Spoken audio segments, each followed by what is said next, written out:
Salam, hər vaxtınız xeyir olsun. Əziz kanal izləyiciləri və əziz 7-cilər. Bugün sizlərə 7-ci sinif riyaziyyat kiçik summativ qiymətləndirmə 8-in birinci variantının izahını verəcəm.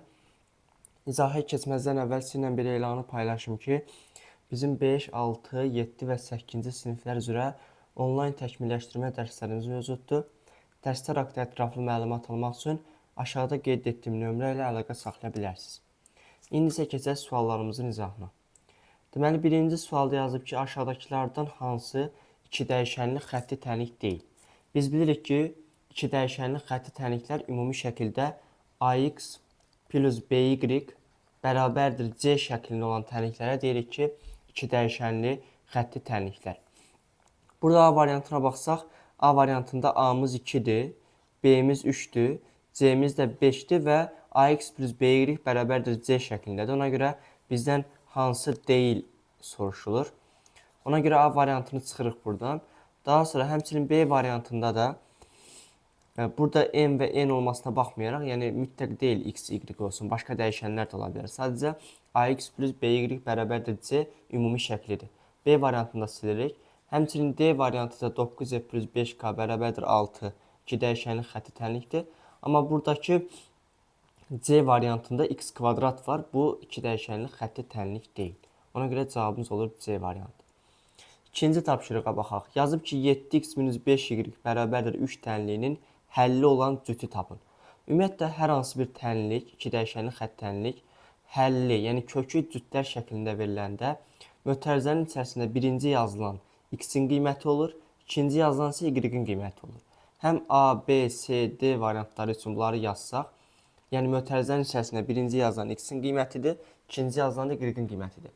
Və verilən cütün həmin iki dəyişənli xətti tənliyin kökü olub olmadığını yoxlamaq üçün cütün qiymətlərini gətirib bu tənlikdə yerinə qoymaq lazımdır. Məsələn, variantları bir-bir yoxlasaq, A variantına əsasən x-in yerinə 7 qoysaq, olacaq 7 vur 7, 49 çıxılsın 5 vur 5, 25 edir, cavab olur 24.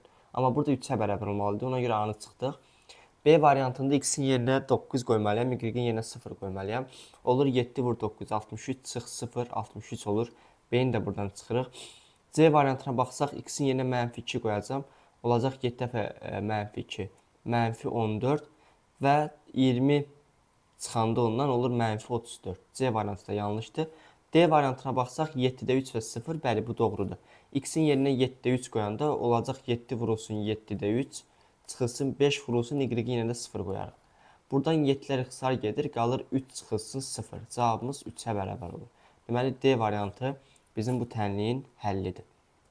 Üçüncü suala baxaq. Tənliyində əmsalları müəyyən edin. Ümumiyyətlə, iki dəyişənli xətti tənlikdə ax plus by bərabərdir c şəklində olan tənliklərdə əmsallar burada A, B və C-dir. Buradakı 15x minus 6y bərabərdir 7-də A-mız 15-dir. Yazarıq buradan A 15. B-miz mənfi 6-dır. Baxın, diqqətli olun. Variantlardan müsbət 6 olan da var, mənfi 6 olan da var. Düsturumuzun özündə plusdur, amma burada minus 6y olduğuna görə B-miz mənfi 6 olur və C-miz də ki, müsbət 7-yə bərabərdir. 15, mənfi 6 və 7 A variantında verilib. Dördüncü suala baxaq. Y bərabərdir 5x funksiyasının mütənasiblik əmsalını təyin edir. Ümumiyyətlə, bu da xətti funksiyadır. Düz xəttin tənliyidir. Yəni, y bərabərdir 5x. Y bərabərdir kx plus b düz xəttin ümumi tənliyidir. Yəni, xətti funksiyanın ümumi şəklidir. Burada mütənasiblik əmsalı k-dır. X-in qarşısında duran. Burada y bərabərdir 5x funksiyasında da mütənasiblik əmsalı x-in qarşısındakı bu 5 olacaq. Cavabımız burada A variantıdır. Daha sonra 5-ci suala baxaq. Y bərabərdir mənfi 3x plus 6 funksiyasında k və b-nin işarəsini müəyyənləşdirin. Y bərabərdir dedi ki, düz funksiyamız ümumi y bərabərdir kx plus b şəklindədir. Buradan görürəm ki, b-miz müsbət 6-dır. B-miz bərabərdir 6-ya. K-mız da ki, x-in qarşısında duranda mütənasiblik əmsalıdır, mənfi 3-dür. Bizdən bunların işarəsini müəyyən etməyi soruşulur. B-miz 0-dan böyükdür, K-mız isə 0-dan kiçikdir. Yəni, K 0-dan kiçik, B isə 0-dan böyük, B variantı. 6-cı suala baxaq. Yazıb ki, bu funksiyanın x bərabərdir mənfi 2 olduqda qiymətini tapın. X burada sərbəst dəyişəndir, argumentdir və bizə x-in mənfi 2 olduqda 8 çıxılsın 3x funksiyasının qiymətini tapmaq tələb olunur. Bunu necə yazarıq? Burada funksiyamızda x-in yerinə -2 qoyarıq. Yəni f -2 bərabər olacaq 8 çıxılsın 3 vurulsun -2-yə. Bu da bərabər olacaq. Birinci vurmanı yerinə yetirsək 8 -3 -2 vuranda müsbət 6 olur. 8-in üzərinə 6 da gələndə cavab olur 14 C variantı. 7-ci suala baxaq. Xətti funksiya 0,2x plus 3 düsturu ilə verilmişdir. Hansı ifadə doğru deyil? Deyir ki, x-ə 0 verəndə y də 0 olur. Bu yanlışdır. Çünki funksiyada x-in yerinə 0 qoyanda y 3-ə bərabər olur. A yanlışdır. Hansı ifadə doğru deyil deyir. Doğrudur yazmalıydı məncə. Bəli, burada uşaqlar doğrudur yazmalıydı. Doğru deyildir. X -15 olanda y 0 olur. Bu da deməli yoxlayaq bunda. -15 qoyanda 0,2-ni -15-ə vuranda -3 olur. -3-ün üstünə 3 də gələndə 0 olur. Bu doğrudur. Bu doğrudur. C variantına baxaq. x2 y 0 olur. X-ə 2 verəndə y 0 olmur. Bu da doğru deyil. D variantına baxsaq x-ə 5 verəndə y 4 olur. Bu da doğrudur. Bizdən doğru deyil istəyir. Cavab C variantı. Uşaqlar burada A variantda doğru deyil oldu. Amma bu sualda səhvlik var. Burada məsələn x bərabərdir 0, y bərabərdir 3 yazaq ki, qoy bu doğru olsun. Doğru olmayansa budur. X bərabər 2 olanda y 0 olur. 8-ə baxaq. Funksiyalardan neçəsi düz mütənasiblikdir? Baxın, birinci funksiyamız düz mütənasiblikdir. Y bərabərdir kx şəklindədir. Burada k'mız -2-də 1-dir. Həmçinin ikincisi də xətti funksiyadır. Düz mütənasiblikdir daha doğrusu. K'mız burada 2-dir. Üçüncü funksiyamızda y bərabərdir -x, k'mız -1-dir. Bu da düz mütənasiblikdir. Dördüncü funksiyamızda həmçinin kx plus b şəklindədir. Bu da düz mütənasibliyin asılı mütənasiblikdir. Beşinci variant isə kvadratik funksiyadır bu. Bunu götürmürük. Həmçinin 6-cı variantda düz mütənasiblikdir. Çünki bunları ayrı-ayrı məxrəclərə yazanda olur -x bölünsün 2 plus 5 bölünsün 2. Bu da kx plus b şəklindədir. Bizdən bunlardan neçəsini soruşur, sayını soruşur. Cavab olur B variantı. 9-cu suala baxaq. Yazıb ki, bu nöqtədən keçən və absis oxuna paralel olan xətti funksiyanı göstərin. Deməli, 2 -5 nöqtəsindən keçirsə və x-ə 2 verəndə y -5 olur. Biz burada koordinat sistemini çəksək, x 2 olduqda y 5 olmalıdır, -5 olmalıdır daha doğrusu. X-in 2 qiymətini burada, y-in -5 qiymətini burada qeyd eləsək, bu nöqtədən keçən absis oxuna paralel. Absis oxuna paralel nə deməkdir? Yəni, baxın, bu şəkildə. Absis oxuna paralel düz xəttdir. Bu xətti funksiyanı göstərin. Bu uşaqlar y bərabərdir -5 funksiyasıdır. Yəni, bunun y-i -5-dir. X-in qiymətindən asılı olmayaraq, bu həmişə -5-ə bərabərdir. Cavab burada B variantı olur. Davam edək ki, 10-cu sualdan. Yazıb ki, 45 dərəcə Selsini Farenheit ilə qiymətini müəyyən edin. Biz bilirik ki, dərəcə Selsidən Farenheitə keçəndə 5-də 9 vurulsun, dərəcə Selsi üzərinə gəlirik 32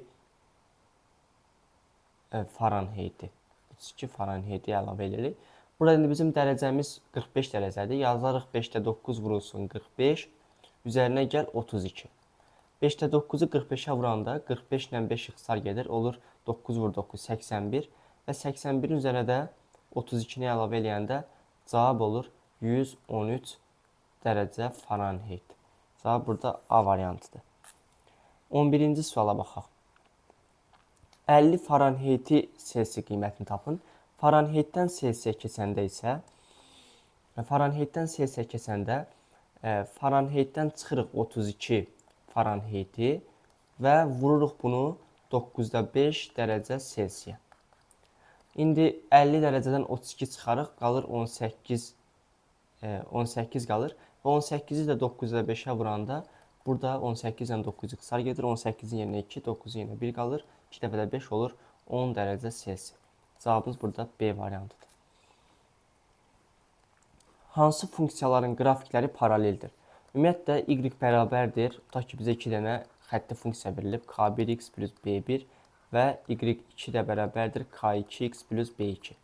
Bu xətti funksiyalar bir-birinə o zaman paralel olar ki, bunların mütənasilik əmsalları, yəni K1 K2-yə bərabər olsun, B1 isə B2-dən fərqli olsun. Variantlara baxsaq, K1-in K2-yə bərabər B1-lərin fərqli olduqları variantlar, baxın, birinci variantdır, üçüncü variantdır və beşinci variantdır. 1, 3, 5 cavab olur. Burada bir dəqiqə tələsməyib. C variantı 1, 3, 5. Hər birinin K-sı 3-dür, B-ləri isə bir-birindən fərqlidir. Birinci variantda funksiyanın B-si 5-dir, üçüncüdə 12-dir, beşincidə də 2 0-dır və bir-birindən fərqli olur. 13 nömrəli tapşırığa baxaq.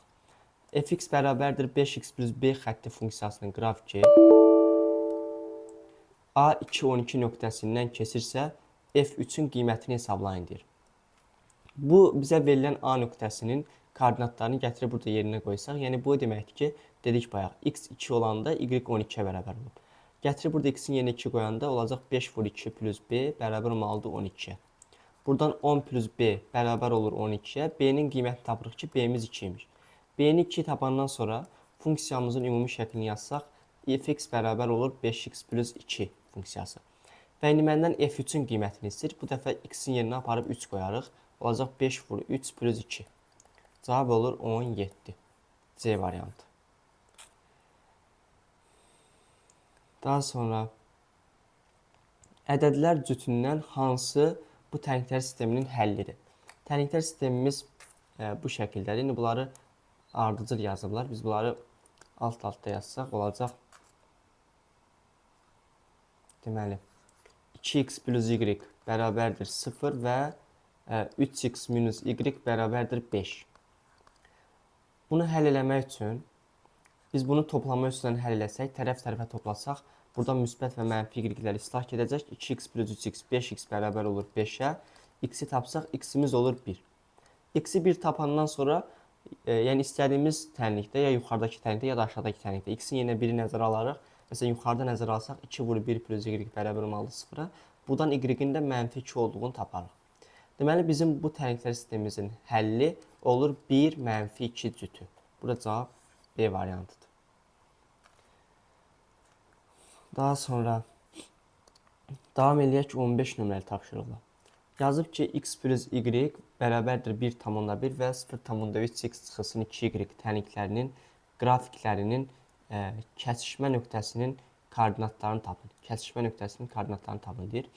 Əvvəlcə bizə verilən hər iki tənlikdən y-i taparıq. Məsələn, birinci tənliyimizdə 15-ci sualdır bu. Buradan yazaq 15. X plus y bərabərdir 1,1 tənliyindən y-i tapsaq, y-imiz bərabər olur 1,1 çıxılsın x-ə. Digər 0,3x çıxılsın 2y bərabərdir 0,1 tənliyində də 2y bərabər olur 0,3x çıxılsın 0,1-ə. Və buradan y-imiz də bərabər olur 0,3x çıxılsın 0,1 bölünsün 2-yə. Kəsişdiyi nöqtələrdə bunlar bir-birinə bərabər olur, aydın məsələdir. Yəni 1,1 çıxılsın x-i bərabərləşdirəcəm 0,3x çıxılsın 0,1 bölünsün 2-yə. Kəsin sürəti, yəni 0,3x çıxılsın 0,1 bərabər olacaq. Bu 1,1 çıx x-i 2-yə vuraraq. Olacaq 2,2 çıxılsın 2x. Və buradan dəyişənləri bir tərəf, ədədləri bir tərəfə atsaq, olacaq 2,3x bərabərdir 2,3-ə. 2,3x-imiz 2,3-də, deməli x-imiz 1-dir. X-i 1 tapandan sonra ya məsələn bu tənlikdə, ya da bu tənlikdə fərqi yoxdur. X-in yenə 1 qoyarıq, y-i taparıq. Y-imiz bərabər olacaq 1,1 çıx 1, yəni 0,1. Deməli, bizim bu tənliklər, qrafiklərin kəsişmə nöqtəsi x-i 1-dir, y-i də 0,1-dir. 1, 0,1 A variantında qeyd olunub. Bu da 15 nömrəli tapşırıq. Ümumiyyətlə, tənlikləri ilə verilmiş funksiyalar kəsişir deyirsə, onların y bərabərdir şəklinə gətirirsiniz və daha sonra həmin funksiyaları bir-birinə bərabərləşdirirsiniz tənlikləri. Tənliklər sisteminin sonsuz sayda həlli var. Ümumiyyətlə, tənliklər sisteminin o zaman sonsuz sayda həlli olar ki, məsələn, bunu qeyd eləyək burada. Məsələn, tutaq ki, bizə A1x plus B1y bərabərdir C1 və A2x plus B2y bərabərdir C2 tənliklər sistemi verilib. Bu tənliklər sisteminin o zaman sonsuz sayda həlli olar ki, A1-in A2-yə nisbəti bərabər olsun B1-in B2 olan nisbətinə O da bərabər olsun C1-in C2 olan nisbətinə. Burada indi bizə verilən tərəflər sistemimizdə 5x plus ay bərabərdir 10 yazıblar və bir də ki 5y plus ax bərabərdir mənfi 10 yazıblar. Burada A1-in A2 olan nisbəti, yəni A1-imiz 5-dir, A2-miz də A-dır. 5-in A-ya olan nisbəti bərabər olmalıdır A-nın 5-i olan nisbətinə. A-nın 5-i olan nisbətinə və o da bərabər olmalıdır 10-un mənfi 10-a olan nisbətinə. Buradan indi A bölü 5-i bərabər götürsəm mən 10 bölü mənfi 10-a, yəni mənfi 1-ə. Buradan A-nın mənfi 5 olduğunu taparıq. Deməli, A-mız mənfi 5 qiymətində bu tərəflər sisteminin sonsuz sayda həlli olacaq. Bu da 16-cı tapşırıq. 17-yə baxaq. Yazır ki, 1-2 cütü bu tərəflər sisteminin həlli olarsa qaim hasilini tapın. Əgər bu tərəflər sisteminin həllidirsə bu cüt, biz hər iki tərəflikdə x-in yerinə 1, y-in yerinə 2 qoyanda bərabərlik ödənməlidir. Yəni, məsələn, yuxarıdakı tərəfliyimiz kx plus 2y bərabərdir 5-dir. Aşağıdakı tərəfliyimizdə x çıxılsın my bərabərdir mənfi 3-dür. Yuxarıda əvvəl x-in yerinə 1, 2, 1, y-in yerinə 2-ni nəzərə alsaq, olacaq k vur 1 üzərinə gəl 2 vur 2 bərabər olmalıdır 5-ə. Aşağıda da nəzərə alsaq 1 çıxılsın m vurulsun 2 bərabər olmalıdır mənfi 3-ə. Yuxarıda olur k plus 4 bərabərdir 5-ə. Aşağıda da olur 1 çıxılsın 2m bərabərdir mənfi 3-ə. Bu tərəflər sistemindən ayrı-ayrılıqda k-nı və m-i tapsaq, yuxarıdan k 1-ə bərabər olur, aşağıdan 2m bərabər olur 4-ə və m-in də 2 olduğunu tapırıq. Deməli, k-mız 1 oldu, m-imiz də 2. Bizdən k vur m hasilini istəyirdi, 1 vur 2, cavab olur 2. Bu da 17-ci tapşırıq. Cavabımız burada 2-yə bərabərdir. Hansı variant? B variantı. B variantı. Baxaq 18-ci tapşırığa. Yazır ki, motorlu qayıq 75 km məsafəni çayın axını ilə 3 saata, axınına qarşı 5 saata gedir. Çayın axma sürətini tapın. Yazaq. Biz bilirik ki, çayın axını ilə gedəndə çayla qayığın sürəti toplanacaq. Çünki çay aşağı hərəkət edir. Məsələn, katerdə, qayıqda və orada çay qayığa kömək olmuş olur.